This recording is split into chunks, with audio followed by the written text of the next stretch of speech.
Okay, Senator Sullivan, a big announcement by the Department of Justice today, announcing $10 million for rural Alaska public safety. How did this funding come about? Well, you know, Megan, Senator Murkowski and I invited the Attorney General up here. He was up here, not more than just a month ago. And it wasn't just a fly-by visit. He was in town. You know, I hosted him here, Senator in Anchorage, with a bunch of Alaska Native leaders, but our law enforcement officials, victims advocacy groups, and we had a full 4 days with him. He was out in our rural communities, and he's a man of action. I really want to thank him and the Department of Justice. You know, this is another example of the Trump administration listening to us when we bring officials up here and lay out both challenges, which this certainly is, but also opportunities that Alaska presents. People have been listening. So it was clearly spurred by the visit, and he's somebody who told me, I'm gonna focus on this. And I think this is just gonna be the first step, but as you saw, it's quite comprehensive. It's a significant amount of money. And what I thought was so impressive is so quick. You know, let's face it, federal government bureaucracies are not known to act so quick. This is within a month of being here and laid out a very comprehensive strategy. So we're very pleased, and I think it's a great opportunity for the state. And how will the funds be distributed? Well, you know, it's in different ways. Some is going to the state, some are going to Native groups. So it's a broad-based set of different programs from the Justice Department.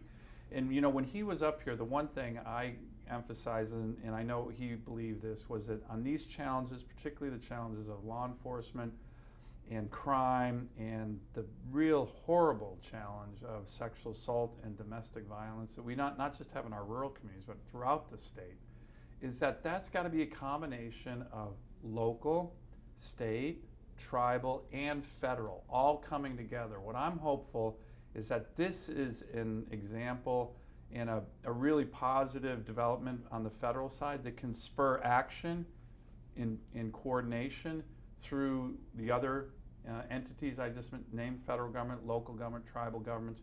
And if you see the way in which they've set up the programs, they do call for integration with the tribal organizations, with state, and even some local. So it's a really good start, and again, I'm very pleased. And I know there's been an emphasis and a focus, even with legislation, on missing and murdered Indigenous women. Yes. Is some of that money going to be focused on that effort? Well, you know, when he was here, it's an interesting thing. I had, like I mentioned, he had a number of meetings that I hosted all day for him here in Anchorage. But I had a one-on-one meeting with him right off the bat, and I actually raised this issue with him. And, you know, Alaskans should be very proud. Our Assistant Secretary of Interior for Indian Affairs, our very own Tara Sweeney, who's from here, first Alaska Native to ever have that important job. That's the #1 federal official in charge of Alaska Native and Lower 48 Indians. That's Assistant Secretary Sweeney. She's been very focused on this issue and at the Department of Interior. And what I wanted to do was let him know that and get the Justice Department working closely with the Department of Interior under Assistant Secretary Sweeney's leadership. He's fully engaged on that as well. And that's a big issue. It's a big issue here, but it's a huge issue in the lower 48 with some of the reservations, right? The estimates of missing and murdered Indigenous women are just horrendous. So they're going to be focused on that as well. But for Alaska right now, it's a good start. Hopefully it's going to really be viewed as an opportunity to kickstart this challenge, not just in rural communities, but we have high crime in some of our urban areas too. We got to get a hold of that. We got to get a hold of that, and this is a good beginning. And when the Justice Department says immediate, how soon is that immediate? Well, you know, I'll mention, just I was looking at now we had, as you can imagine, we had been working with the Justice Department over the last week on all this, so we were privy to it, and you know, we're working with them in the past week. But for example, I was just checking some of the action items. They're looking to have the ability to hire 20 additional law enforcement officers. The VPSOs. Yeah, but by the end of July. I mean, that's fast. That's within 4 weeks from now. So that program, as you know, has struggled with recruiting and some challenges, housing in some of these communities. So whether we're able to do that with the Justice Department's assistance so quickly remains to be seen. But the fact that you have a federal agency with a lot of power and a lot of money is putting these really strict action-oriented timelines out, I think is great. And I have noticed, it seems that William Barr's visit was fruitful. Yes. And, with this funding coming almost immediately.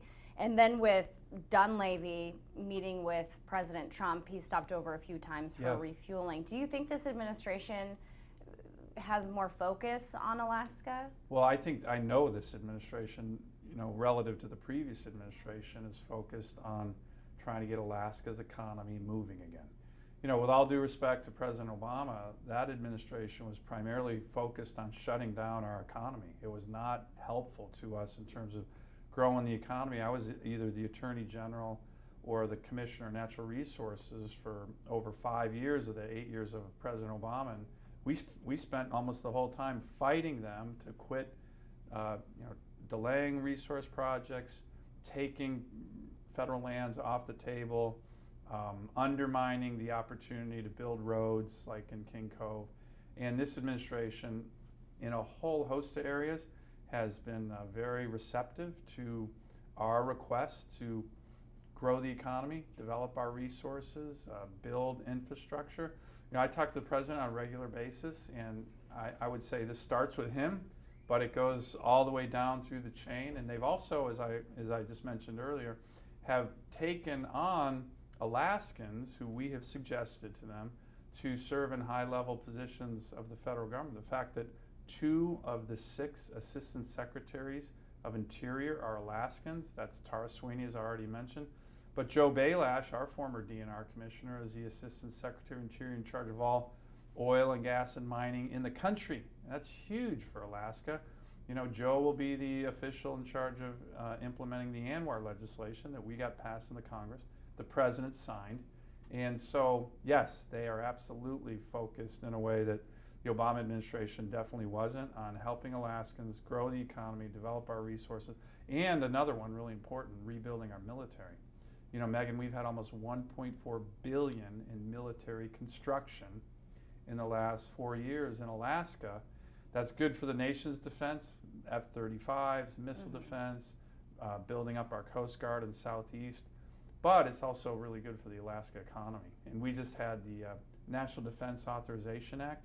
That's the big defense policy bill, was voted, very strong bipartisan vote yesterday in the Senate. So that's going to continue in Alaska. So we've gotten a lot of interest and I think constructive action from the Trump administration.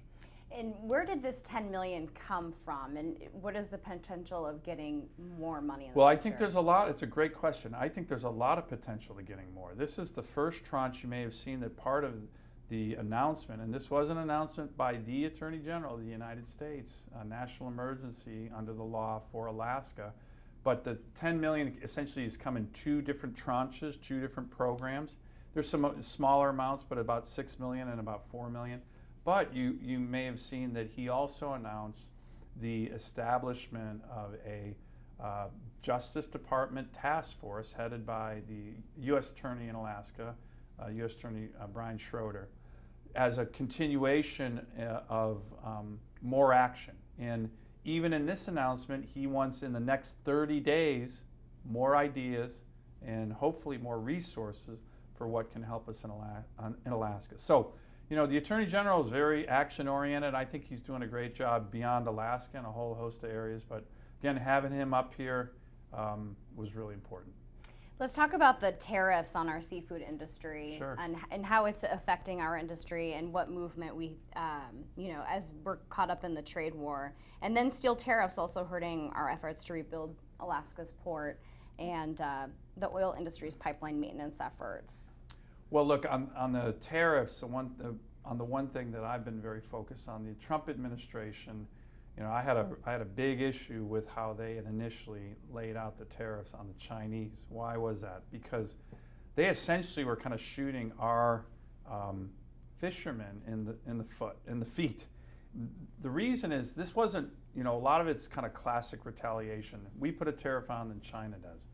But what was happening here is that we had Alaskan, particularly salmon, that was caught by Alaskans on Alaskan boats in Alaskan waters, headed and gutted here, and then that fish, our fish, was sent to China for filleting. And then when it came back, the Trump administration put tariffs on that. And I made the case to the president, to the U.S. trade rep. I even testified in front of the International Trade Commission. I said, this would be the functional equivalent of building a car in Detroit, sending it to China for a paint job, and then putting a tariff on it. You're hurting the very people that you said you're going to protect. So to their credit, they fixed that. They lifted almost $300 million worth of tariffs on our salmon and essentially acknowledged that that was a mistake. So I recently wrote with Congressman Young and Senator Murkowski, the U.S. trade rep, and I talked to them saying, don't make that mistake again. And oh, by the way, you've done it to other kinds of fish from Alaska. You need to lift those tariffs. So they are looking at lifting those. So I think that's positive, but initially they made a mistake, and we do not want them to make that mistake again. So that's number one. The broader issue that I have talked about, and then you may have seen that Senator Murkowski and Congressman Young, we also sent a letter and have had phone calls with the Department of Agriculture saying, look, there is retaliation against farmers that are getting some kind of form of aid because they're being retaliated against by the Chinese. Well, what about the farmers of the sea? Mm-hmm. What about our fishermen who are also being retaliated against by China? So we had put in a request for also additional aid. The way farmers in the Midwest are getting relief, we think our fishermen should, because we're a huge export powerhouse, Alaska.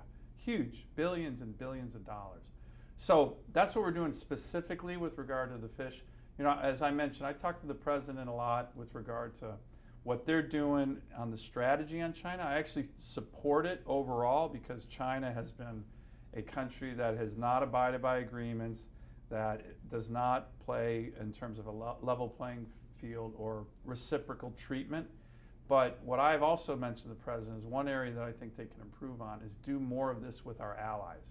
Every country, whether it's the Europeans, the Japanese, the Koreans, the Canadians, they all have similar challenges with China cheating, with China subsidizing heavy industry.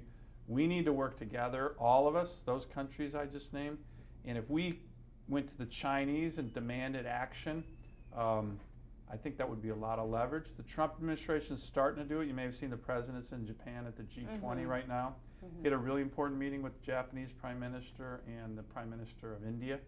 That's all part of this broader strategy of kind of teaming up with regard to the unfair practices that China has been undertaking, not just with regard to the United States, but pretty much every country around the world. Yeah, this is his second visit recently with the Prime Minister over there.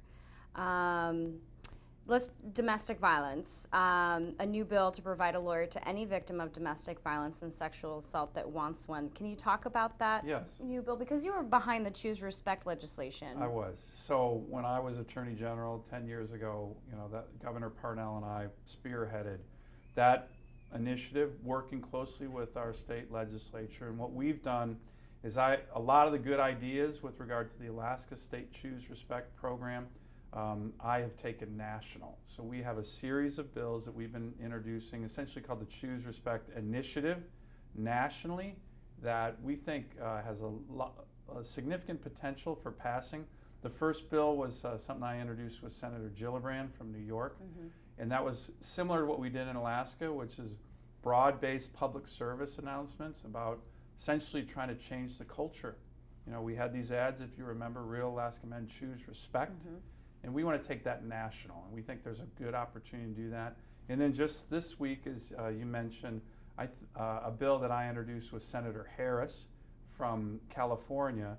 She and I teamed up to get more resources, essentially a statutory right to counsel for victims or survivors of domestic violence. Think about this. A perpetrator, say, of a sexual violence crime like rape, that individual gets a Sixth Amendment right to counsel. That's the Constitution.